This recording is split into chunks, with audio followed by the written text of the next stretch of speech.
जय श्री कृष्णा दोस्तों, बीएसरा फैमिली में आपका स्वागत है। दोस्तों, सावन का महीना भगवान शंकर का सबसे प्रिय मास माना जाता है और जो भगवान शंकर के भक्त हैं वो भी सावन महीने का बेसब्री से इंतज़ार करते हैं, क्योंकि भगवान शंकर बहुत ही शीघ्र उनकी मनोकामना पूरी करते हैं। और माना जाता है कि भगवान शंकर सावन के महीने में पृथ्वी पर विचरण करते हैं और अपने भक्त की हर परेशानी को, हर मनोकामना को अवश्य पूरी करते हैं। दोस्तों, सावन का महीना बहुत ही श्रेष्ठ और पवित्र मास माना जाता है। अगर व्यक्ति इस महीने में अगर किसी भी मनोकामना के लिए, चाहे वो संतान हो, पुत्र हो, धन हो, नौकरी हो या फिर किसी भी परेशानी के लिए अगर एक संकल्प ले लेता है, एक नियम धारण कर लेता है, तो यकीन मानिए सावन बीतने से पहले भगवान शंकर की कृपा से आपकी मनोकामना अवश्य पूरी होगी। दोस्तों, आज की वीडियो में हम मनोकामना पूर्ति का एक ऐसे नियम बता रहे हैं, अगर आप इनमें से एक नियम भी धारण कर लेते हैं, अपना लेते हैं, तो यकीन मानिए आपकी मनोकामना अवश्य पूरी होगी। दोस्तों, बहुत से भाई बहनों का कमेंट होता है कि मैम ये उपाय करेंगे तो क्या सच में हमारी मनोकामना पूरी होगी। दोस्तों, जब भी आप कोई भी उपाय करते हैं, कोई भी पूजा करते हैं, तो पूरे दृढ़ संकल्प से, पूरे विश्वास से उपाय को करा करें। तनिक भी अपने मन में शंका मत आने दीजिए, क्योंकि जब आपके मन में शंका आ जाती है, अविश्वास होता है, तो वहाँ मनोकामना सफल नहीं हो पाती। आपका कोई भी कार्य, कोई भी उपाय सफल नहीं होता। इसीलिए दोस्तों, आप बिल्कुल आंख बंद करके विश्वास से इस उपाय को करेंगे, पूरे श्रद्धा विश्वास से, तो यकीन मानिए सावन बीतने से पहले ही आपकी मनोकामना अवश्य पूरी होगी। दोस्तों, आज की वीडियो में हम भगवान शंकर को प्रसन्न करने के कुछ ऐसे नियम आपको बता रहे हैं, ऐसी वस्तु आपको बता रहे हैं। अगर इस विधि से, इनमें से अगर आप एक नियम भी अपना लेते हैं, तो यकीन मानिए आपकी मनोकामना अवश्य पूरी होगी। दोस्तों, उसकी जानकारी देने से पहले अगर अभी तक आपने मेरा चैनल सब्सक्राइब नहीं किया तो सब्सक्राइब अवश्य ही कर ले, बगल में बेल आइकन को दबा दें, जिससे मेरी आने वाली सभी वीडियो का नोटिफिकेशन सबसे पहले आप तक पहुँच सके। दोस्तों, आप किसी भी मनोकामना के लिए, किसी भी इच्छा के लिए इस उपाय को, इस नियम को धारण कर सकते हैं। सबसे पहले दोस्तों, आपको ये संकल्प करना है कि इस नियम को मैं 11 दिन, चाहे 21 दिन या पूरे सावन के महीने में, देखिए सोमवार के दिन तो आपको अवश्य करना है। उसके अलावा भी अगर आप 21 दिन का या फिर आप 25 दिन का या कितने भी दिन का अगर आप संकल्प करते हैं, पूरे नियम से अगर इस नियम को धारण करके अपना करते हैं उपाय को, तो यकीन मानिए आपकी जो मनोकामना है वो अवश्य पूरी होगी। दोस्तों, जितने भी दिन आप इस उपाय को करेंगे तो नियम पूर्वक करेंगे, और देखिए इसमें सात्विक भोजन करें, शराब, नॉनवेज का सेवन बिल्कुल भी ना करें। सबसे पहला नियम दोस्तों, आपको शिवलिंग का जलाभिषेक अवश्य करना है। आप अपनी इच्छा अनुसार पंचामृत से स्नान कर सकते हैं या शुद्ध जल से कर सकते हैं। कई लोग देखिए गन्ने के रस से करवाते हैं, कई लोग दूध से करते हैं, कई लोग दूध और केसर से करते हैं। वो आपकी इच्छा है, आप किससे भगवान शिवलिंग का जलाभिषेक करना चाहते हैं। दोस्तों, आप अपनी सुविधा के अनुसार शिवलिंग का जलाभिषेक कर सकते हैं। दोस्तों, इसका भी नियम है कि बहुत से लोग देखिए शिवलिंग का लोटे का जल लेते हैं और इकट्ठा पानी मतलब शिवलिंग पर डाल देते हैं 2 मिनट में। दोस्तों, ऐसे आपको जलाभिषेक नहीं करना है। जलाभिषेक का जो नियम है वो ये है कि दोस्तों, आपको दोनों हाथों से लोटे को पकड़ना है और बिल्कुल पतली सी धार आपको शिवलिंग पर डालनी होती है, और साथ साथ आपको पंचाक्षरी मंत्र यानी ओम नमः शिवाय का उच्चारण करते रहना होता है। दोस्तों, जितनी पतली धार आप डालते हैं और जितनी देर तक डालते हैं, भगवान शंकर बहुत ही शीघ्र प्रसन्न होते हैं, क्योंकि सावन के महीने में जलाभिषेक का सबसे अधिक महत्व बताया गया है। क्योंकि भगवान शंकर ने विष को जब पिया था तो भक्तों ने उन्हें शांत करने के लिए जलाभिषेक किया था, इसीलिए जलाभिषेक का बहुत अधिक महत्व माना जाता है। तो आप बिल्कुल पतली सी धार करते हुए शिवलिंग पर जलाभिषेक करें। साथ ही दोस्तों, भगवान शंकर को देखिए सबसे प्रिय जो माना जाता है वो बेलपत्र माना जाता है। आप शिवलिंग पर बेलपत्र अवश्य अर्पित करें, और जो बेलपत्र होता है वो साफ सुथरे होने चाहिए, कटे फटे नहीं होने चाहिए, और उनकी डंठल भी आप तोड़ सकते हैं। और साथ ही जो चिकनी साइड होता है उस तरफ आपको देखिए चंदन से ओम नमः शिवाय या चंदन का तिलक अवश्य लगाना चाहिए।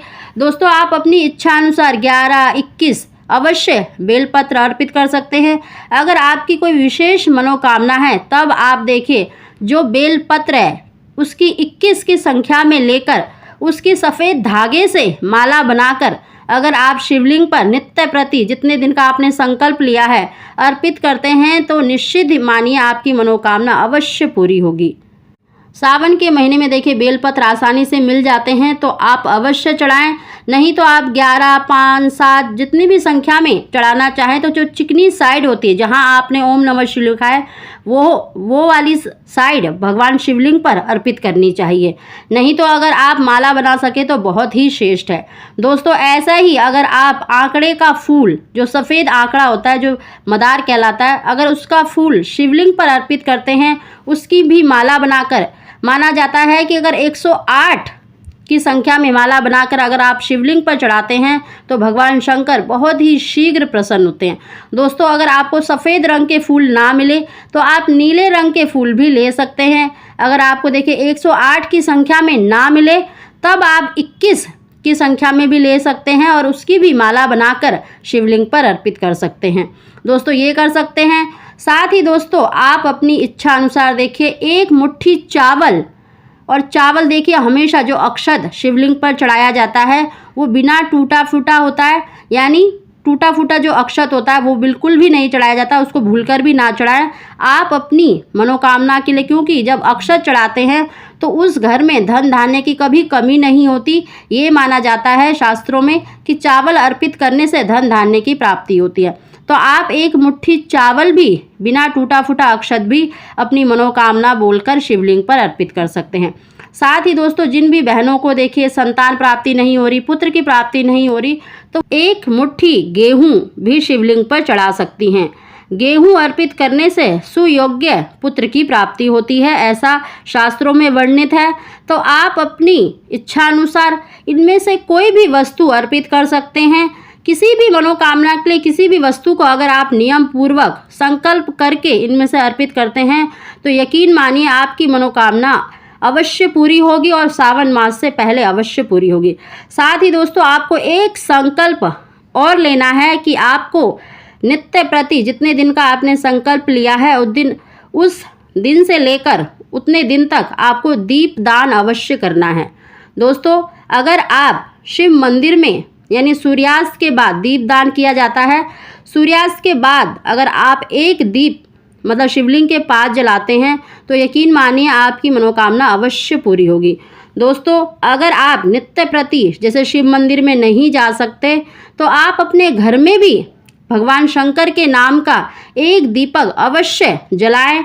और देखिए जैसे संध्या के समय आप अपने घर में आरती पूजन करते हैं उससे अलग आपको ये दीपक जलाना है, भगवान शंकर के नाम का दीपक जलाना है। दोस्तों ये दीपक आप आटे का भी बना सकते हैं, मिट्टी का भी ले सकते हैं, लेकिन अगर मिट्टी का दीपक ले रहे हैं तो आपको नया ही लेना है और आटे का बना रहे हैं तब भी आपको डेली बनाना है। और अगर आप घर में कर रहे हैं तो आप किसी भी धातु का भी ले सकते हैं, नित्य प्रति उसको धोकर आप दीपक जला सकते हैं। दोस्तों अगर आप ये दीप दान का भी अगर आप नियम ले लेते हैं, संकल्प ले लेते हैं पूजा के साथ, तो यकीन मानिए सावन मास में ही आपकी मनोकामना शीघ्र पूरी होगी। साथ ही दोस्तों आपको देखिए एक संकल्प और लेना है कि भगवान शंकर के किसी भी मंत्र का, पंचाक्षरी मंत्र ओम नमः शिवाय का नित्य प्रति जितने दिन का आपने संकल्प लिया है उतने दिन अवश्य उच्चारण करना है। आप अपनी सुविधा के अनुसार, इच्छा के अनुसार 21, 31, 51 या 1 माला का जाप अवश्य ही करें, क्योंकि माना जाता है कि सावन के महीने में अगर ओम नमः शिवाय यानी पंचाक्षरी मंत्र का 1.25 लाख बार उच्चारण हो जाता है तो उसकी मनोकामना अवश्य पूरी होती है। दोस्तों पंचाक्षरी मंत्र का तो देखिए उच्चारण सभी करते हैं, लेकिन इसका भी ये नियम है कि आप रुद्राक्ष की माला में अगर इसका नियमित रूप से उच्चारण करते हैं तो अवश्य आपकी मनोकामना पूरी होगी। तो दोस्तों इस नियम को आप अवश्य करें। तो सावन के महीने में भगवान शंकर को ये सभी चीज़ें अति प्रिय हैं। अगर आप नियम पूर्वक संकल्प लेकर इनमें से कोई एक नियम भी अगर आप अपना लेते हैं तो यकीन मानिए आपकी मनोकामना शीघ्र पूरी होगी। आपको धन धान्य की, संतान की, सौभाग्य की, आपके घर में किसी भी वस्तु की कभी भी कोई कमी नहीं होगी। आपकी अगर कोई परेशानी है तो उससे आपको छुटकारा अवश्य मिल जाएगा। दोस्तों आप अपनी किसी भी मनोकामना के लिए इस उपाय को अवश्य करें तो आपको निश्चित ही लाभ मिलेगा। दोस्तों अगर आपको हमारी जानकारी वीडियो पसंद आई हो तो इसको लाइक अवश्य ही करें और कमेंट बॉक्स में हर हर महादेव अवश्य लिखें। आप सभी को जय श्री कृष्णा।